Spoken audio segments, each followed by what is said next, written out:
ආයුබෝවන් ඔයාලා හැම කෙනෙක්ම ආදරෙන් පිළිගන්නවා මගේ channel එකට. අද මම කියලා දෙන්නේ ඔය පෙන්නපු ගවුම කොහොමද ඔයා කපාගෙන මහගන්නේ කියලා.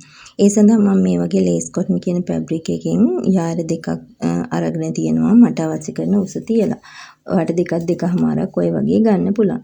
මේක 45 පළල ඉන්නේ. ඉතින් 45 පළල මට වැඩි. මම 3XL වෙනකම් තමයි මේක අඳින්න පුළුවන් විදිහට මහන්නේ. මට පළල වැඩි හින්දා මම පළල පැත්තෙන් අඟල් 4-5ක් වගේ තීරුවක් කපලා මුලින්ම අයින් කරගත්තා. එතකොට මේ රෙදි කොටසේ සම්පූර්ණයෙන් දෙකට නැමුවට පස්සේ ඔයාලට මේ රෙදි කොටසේ පළල අඟල් 19ක් විදිහට ගන්න පුළුවන්. ඒක 3XL වෙනකම් අඳින කෙනෙක්ට ප්‍රමාණවත්. ඔයා දැන් මේ රෙදි කොටස් 4 දැන් ඔයා මෙතන රෙදි කොටස් 4ක් විදිහට තමයි මේ යාර දෙකමාර කපා ගන්න ඕනේ. එතකොට හරිම ලේසි. රෙදි කොටස් 4 මේ විදිහට මැද්දෙන් දෙකට නමා ගන්නවා. එතකොට කොන් 4ක් සහ මුල්ලක් හිටින විදිහට තමයි මේක නැමෙන්නේ. ඒ මුල්ල ඔයාගේ පැත්තට තියාගෙන අපි මේකේ මුලින්ම ලකුණු කරන්නේ ඔයාට අවශ්‍ය කරන ඉන්නට උස. ඔයාට අවශ්‍ය කරන ඉන්නට උස ඔයා මම නම් අඟල් 15ක් විදිහට තමයි ලකුණු කරේ. ඔයාට ඕනේ අවශ්‍ය කරන ඉන උස ලකුණු කරන්න 15ක් ප්‍රමාණවත්. ඒ 15ක් ලකුණු කරගත්ත තැන ඉඳන් පල්ලෙහාට අපි අර කොන් 4ක් තියෙන ඒ පැත්තෙන් අඟල් 5 ගානේ යටටම ලකුණු කරගෙන යන්න. අපි මේක අඟල් 5 ලකුණු කරන්නේ ඉන්නට උස ගත්තනේ අපි අඟල් 15ක් විදිහට එතන ඉඳන් පල්ලෙහාට විතරයි. උඩට ලකුණු කරන්නේ මේ විදිහට කොනින්ම අඟල් 5ක තීරුවක් මේ විදිහට ලකුණු කරගෙන යනවා. ඊට පස්සේ අපි ඔයාට අවශ්‍ය කරන කර උස සහ කර පළල තමයි ලකුණු කරන්නේ. මම මෙතන හැමෝටම පොදු වගයක් විදිහට කර පළල 3මාරක් විදිහට අරගත්ත කර ගැඹුරු අඟල් 7ක් විදිහට අරන් තියෙනවා. ඒක ඔයාගේ කැමැත්ත පරිදි වෙනස් කරගන්න පුළුවන්. ඉදිරිපස පිටිපස එකම විදිහට ඔයාට කර දාන්නත් පුළුවන් වෙන වෙනම දාගන්නත් පුළුවන්. මම පිටිපස රවුම් කරක් දාලා ඉදිරිපස V කරක් තමයි ඇඳගත්තේ. ඉතින් මම ඔය කරන්නේ කර ලකුණු කරගන්න එක. ඔයා මේකෙදී අනිවාර්යයෙන්ම මේකේ ලකුණු මේව මාක් කරගන්න ඕනේ මේ ඇඳුමේ හොඳ පිටපැත්තෙන්. මොකද අපි මේක මහන්නේ හොඳ පිටපැත්තෙන්. මේක කෆ්ටාන් ෆ්‍රොක් එකක් කිව්වොත් හරි. ඉතින් මේ අපි වැඩිපුර තියාගත්ත අඟල් 5 ඒක අපි අනිත් පැත්තෙත් මාක් කරගන්න ඕනේ. එතකොට තමයි අපිට මේක මහන්න ලේසි. ඔයාලා හැමතිස්සෙම මතක තියාගන්න ඉනට පල්ලෙහෙන් ඉන උස ලකුණු කරපු තැන ඉඳන් පල්ලෙහේ ඉඳන් තමයි අපි අඟල් 5ක් විදිහට මේක ලකුණු කරගෙන යන්නේ. ඒක මම ওই විදිහට අනිත් පැත්තෙත් ලකුණු කරගත්තා. ඒ අඟල් 5 මෙතනදී ඔයාට අත්කට ප්‍රමාණය තීරණය කරන්න පුළුවන්. අත්කට ඔයා ස්මෝල් මීඩියම් ලාර්ජ් ඔය විදිහට අදින කෙනෙක් නම් අත්කට ඔයාට 9ක් 10ක් 11ක් වගේ තියාගන්න පුළුවන්. මම මෙතන ඉනට උස ගත්ත ප්‍රමාණය දැම්ම අත්කට තියාගෙන තියෙනවා. ඉතින් මේක මහන්න හරිම ලේසි. ආධුනික කෙනෙක්ට උනත් මහන්න පුළුවන්. ඊට පස්සේ ඔයා යට පාටිය ඔයාට රවුම් කරලා මේක ඇඳ ගන්නත් පුළුවන්. නැත්තම් මේ විදිහට කෙලින්ම තියලා මහ ගන්නත් පුළුවන්. ඒ වගේම ආට ඕපන් එකක් තියලා මහ ගන්නත් පුළුවන්. නැත්තම් මේ සම්පූර්ණයෙන් මහ ගන්නත් පුළුවන්. මම අද මේ වගේ මුල්ලේ ඉඳන් රවුම් කරලා තමයි යට පාටිය මහ ගන්නේ. මොකද මට හිතුණා එහෙම මැහුවා මේ ගම තවත් ලස්සන වෙයි කියලා. ඉතින් මේ විදිහට රවුම් කරලා මහ ගන්නවා මම ඒක. ඒක තමයි මම ඔය මාක් කරලා දැන් අපි දැන් මේක කපා ගමු. මුලින්ම මම මේ විදිහට පිටුපස කරින් කපා ගන්නවා. ඊට පස්සේ අපි මේක යට වාටිය කපා ගන්නවා මේ විදිහට.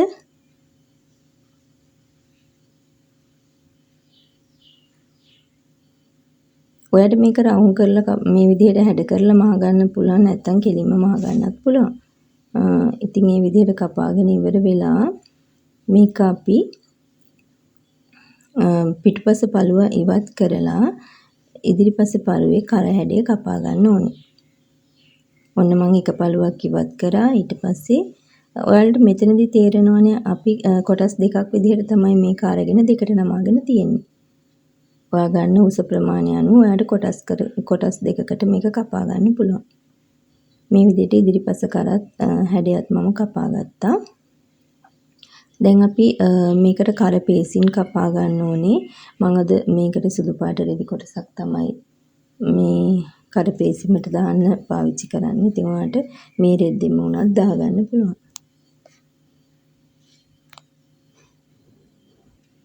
මේ විදිහට කරපේසිමක් තමයි මම ඔය කපන්නේ. ඒක මං හිතනවා ඔයාලා හැම කෙනෙක්ම දන්නවා ඇති කියලා.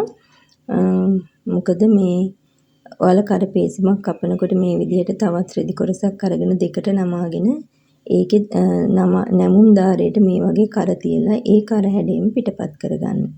මේ විදිහට. හරියට මේ කර හැඩේ මේ විදිහටම පිටපත් කරගන්න. ඊට පස්සේ ඔයාට අවශ්‍ය කරන කරපේසිමේ පළල තියලා මම නම් අඟල් දෙකක් තමයි තියන්නේ. ඒ විදිහට අඟල් දෙකක් තියලා ඔයාට මේක කපා ගන්න පුළුවන්. ඒ වගේම ඔයාට මේ කර ඝනකම් විදිහට හිටින්න ඕනේ නම් පේපර් ස්ට්‍රිප් එකක් යූස් කරන්නත් පුළුවන්. මේ විදිහට මම කරපේසිමක් කපා ගන්නවා. ඒක ඔයා ඉදිරිපස පිටුපස යන කොටස් දෙකටම කපා ගන්න ඕනේ. දැන් අපි මේක මහමු. මේක මහන්ද අපිට තව පොඩි දේවල් ටිකක් අවශ්‍ය වෙනවා. ඒක මම මහන ගමන් ඔයාලට කියලා දෙන්නම්. මේ වගේ පටි කොටස් අවශ්‍ය වෙනවා. අපිට ඉන්නට අපි ගැට ගහන්න දා ගන්න ඕනේ මේ පටිය ඇඩ්ජස්ට් කරන්න ඒ විදිහට. ඒකට අපිට මේ වගේ ඔයාලට කැමති පළලකින් පටි දෙකක් මහගන්න. ඒ වගේම මේ වගේ අර ඉදිරිපස ඉන්නට තියාගන්න පුළුවන් විදිහේ මේ දාගන්න පුළුවන් විදිහේ මේ වගේ තවත් පටි කොටස් දෙකක් අපිට අවශ්‍ය කරනවා. ඒක නම් අපි මහලා නෙමෙයි අරන් තියෙන්නේ. මම මේ පේපර් ස්ට්‍රිප් පළවලා අරගත්ත කර කොටස් දැන් මේකට තියලා මහගන්න යන්නේ. ඔයා මුලින්ම මහන කෙනෙක් නම් මේ වගේ හරියටම කරට කර තියලා පින් කරගන්න. ඒක තමයි ඔයාට මහන්න ලේසිම ක්‍රමේ. ඔයා මහන්න ආධුනික කෙනෙක් නම්. දැන් අපි මේ විදිහට කරට කර තියලා පින් කරගත්තා. දැන් මේක කර වටේට අඟල් කාලක දුරින් තමයි මම මහන්නේ. එක එක්කෙනා මහන ක්‍රම තියෙනවා. සමහර අය මම දැකලා තියෙනවා අඟල් භාගයක් වගේ තියලා මේ කර මූට්ටු කරනවා. මම නම් අඟල් කාලක් විතර වගේ තියලා තමයි මේ විදිහට මූට්ටු කරන්නේ. ඔයාලට අඟල් කාල මනමනින්න ඕනේ පුට්ටකේ වාසිය තියලා මහගෙන යන්න පුළුවන්. ඔය විදිහට මම ඉදිරිපස කර හැඩය මහගත්තා.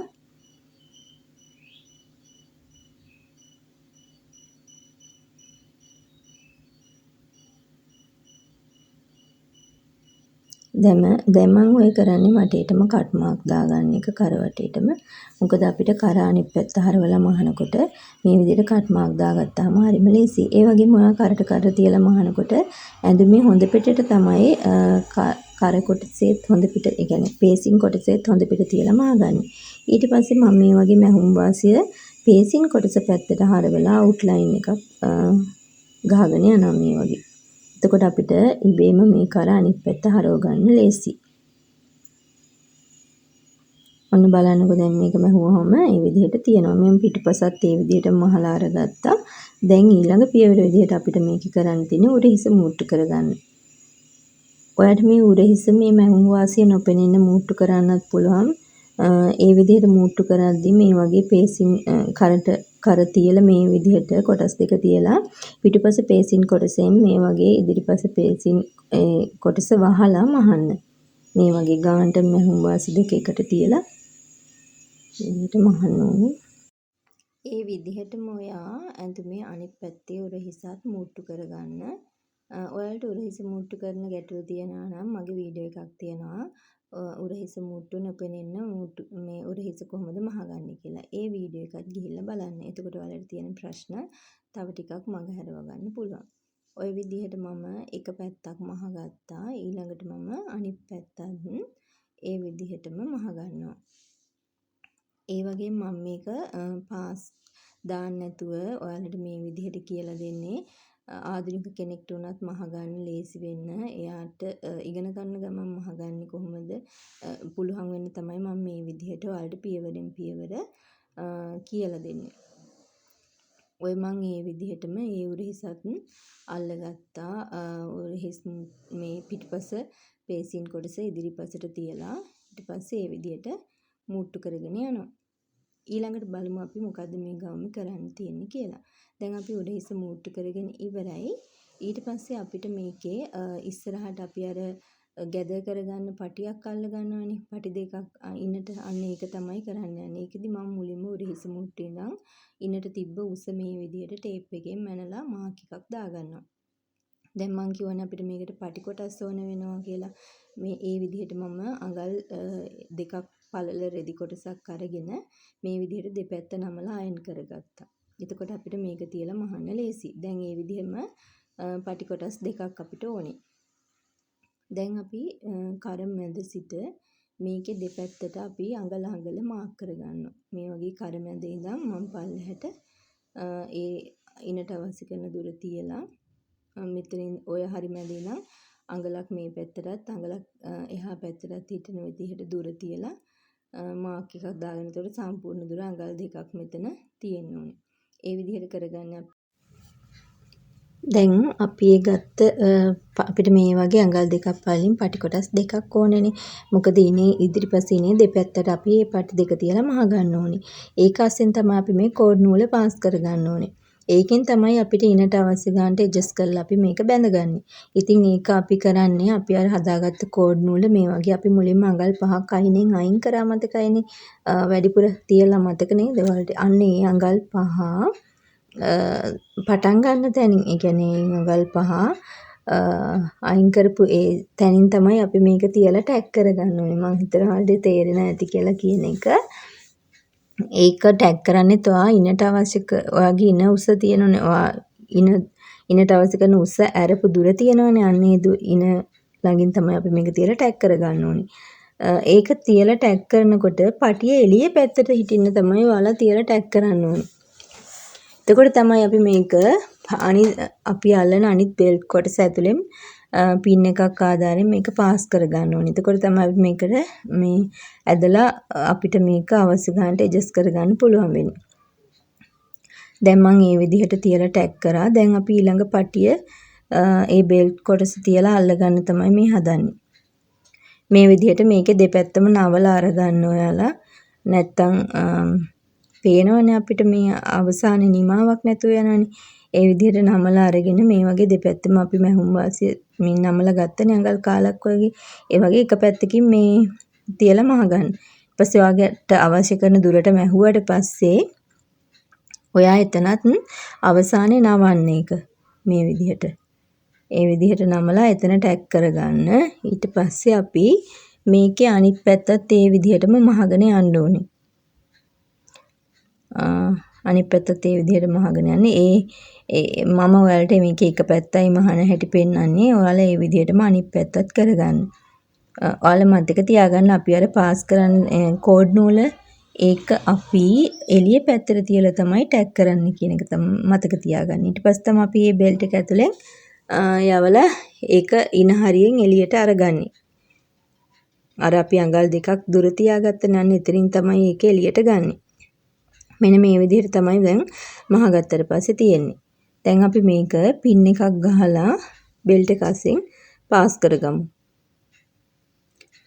ඒ වගේම ඔයාලට ආදරෙන් මතක් කරනවා මගේ channel එක subscribe කරලා දිගට මාත් එක්ක එකතු වෙලා ඉන්න. එතකොට ඔයාලට මන් දාන වීඩියෝස් මගේ හැරීමකින් තොරව ගෙන්න ගන්න පුළුවන් bell icon එකත් click කරලා තියාගන්න. මේ විදිහට අපි ඒක පාස් කරගත්තා. ඊට පස්සේ අපි අර අඟල් 5ක් අරපු තැනින් මේක මුලින්ම ටැග් කරගත්ත යන්න එතන ආයේ මැහුමක් දාලා ටැග් කරගන්න. නැත්නම් එතන කට වගේ ඇරිලා තියෙනවනේ. අපි හොඳ පැත්තෙන්නේ මේකේ මහගෙන යන්නේ. එතකොට ඒක ඇරිලා තියෙන එක, ඒ කියන්නේ ඕපන් වෙලා තියෙන එක නැති කරගන්න එතන මහගන්න. මේ විදිහට තමයි දැන් දෙපැත්තෙම මහගත්තාට පස්සේ ඉදිරිපස බෙල්ට් කොටස මේ විදිහට තමයි තියෙන්නේ ඉන. දැන් අර තියෙන අර මම ඔය පෙන්නුවේ අපි මුලින්ම අරපු අඟල් දෙකේ දුර ප්‍රමාණය. ඊට පස්සේ අපිට තියෙන්නේ මේකේ වටේටම වාටිය මහ ගන්න. වටේටම වාටිය මහ ගන්න කලින් මම යට වාටිය මේ වක්‍රාකාරවනේ කැපුවේ. ඒ කියන්නේ රවුමක් විදිහටනේ කැපුවේ. ඒක මම මහගෙන ඉන්නවා. මොකද ඒක මට ලේසි හින්දා. නැත්තම් අපි වටේට මහනකොට ඒ රවුම් කොටස අපිට පැටලෙන්න පුළුවන්. ඒ රවුමට තියෙන වාටියක් මහන හැටි ඔයාලා දන්නේ නැත්නම් දැනගන්න. ඒක අපි ඉස්සෙල්ලාම එකපාරක් නමලා මහගෙන යන්න. ඔය විදිහට. ඉස්සෙල්ලාම එකපාරක් තමයි නමලා මහගන්නේ.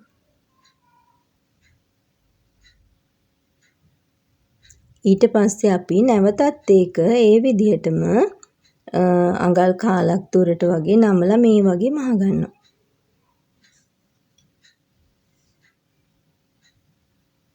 මේ ක්‍රමේ හරිම ලේසි. මොකද වාටිය මැහුවහම ඇකිලිලා ගුලි වෙලා එහෙම හිටින්නේ නැහැ. ඔයාලට එකපාරම මේ රවුම් වාටියක් නමලා මහන්න අමාරුයි. ඒ හින්දා මේ විදිහට ඔයා ආධුනික කෙනෙක් වුණත් පුරුදු කෙනෙක් වුණත් මං හිතනවා මේ විදිහ තමයි මහගන්න එක සුදුසු කියලා රවුම් වාටියක්.